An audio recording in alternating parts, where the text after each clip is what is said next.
Red Dead 2 is one of the best games, hands down. But for some reason, not many people speedrun the game. With 53 million copies sold, only 130 people speedrun it across all categories. This makes it actually feasible for someone to get a speedrun on the leaderboard because the market is mostly untapped. That's why I'm gonna attempt a speedrun so highly contested in the Red Dead speedrunning world that it has 6 other speedrunners. Now, this might seem like an easy thing to do, but you have no idea how optimized this run is. But before I get carried away, let me explain to you how the mission that I'm speedrunning goes. We begin in a meeting held by the gang. We got stuck on this island and desperately need to find a boat off. Before we can even say anything, we hear explosions outside and run to the top of the castle. The enemies on the island have brought an attack ship to kill us. This is very bad for us considering we have a single cannon, but we fight our assailants anyway. After a lot of shooting, you have to help Hercule push the cannon to its attack position. As we do that, more soldiers arrive, so we run down to stop them before they can get inside the castle. A weirdly long, unskippable cutscene plays before you can fight, but you mow down the soldiers and make it to a bridge where you have to stop 5 boats from making it to the shore. You clear them out and decide to go back up to the castle to use the cannon. You try to go back to where you came from, but the archway collapses to a cannon shot from the attack ship. We find another pathway and get to the cannon. From here, all you gotta do is spam fire until the ship goes down and you win the mission. Now let me introduce you to Mute. This is the top speedrunner for this mission. The time he got was a whopping 5 minutes and 4 seconds. This time is very optimized, but getting a sub 5 minutes is not impossible. First, I need to get a personal record for myself to see what I need to improve. I start the mission not really knowing how to speed anything up, but I quickly realize that combat takes the most amount of time, and if you can shoot fast, you save time. There wasn't many opportunities I saw to save time, except for when I got down to the beach and had to shoot the boats. So when I finally reached the end of the mission, synced the ship, and skipped the last cutscene, I ended up with a time of 7 minutes. I was gonna have to cut down a lot of time if I wanted to be the fastest to do this mission ever. My first thought was to try the run again, but I had a better idea. If I just learned what Mute did to save time, we could be on an even playing field. The first noticeable time save I saw Mute do was a cutscene skip. The cutscene I was annoyed at earlier was actually able to be skipped by doing a very precise glitch. When we run into this room, I have to wait for Dutch to line up under this lantern. The moment he does, I shoot the lantern above his head, setting him on fire. This makes it so the game can temporarily not start the cutscene, and in that time, I can run through the door and bypass it. I then make it to a large shooting portion of the mission. If you don't already know, there's a feature in this game called Deadeye. It's basically superpowers for you. While it slows down time to almost a standstill, allowing you to shoot everyone with ease, it does increase the amount of time the mission takes. So I try to use the least amount of my Deadeye abilities as possible. After we kill all the enemies, I get leaded to these stairs to go right back up to the cannon. Luckily,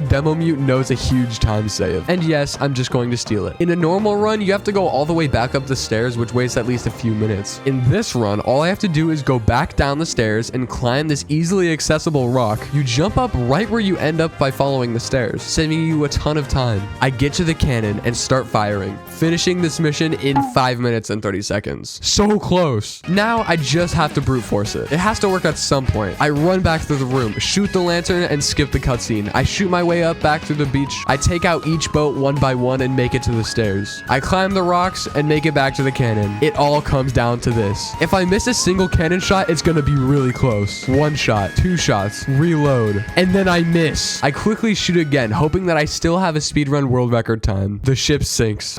Skip cutscene. We did it! Let's go. We beat the record by 2 seconds. I will now be forever cemented as one of the 130 people to ever speedrun Red Dead 2. If you've watched this video all the way through, watch this video where I fly a plane with my voice. Or this one where I play only up blindfolded. Subscribe to the channel and like the video. It really helps me out in the algorithm.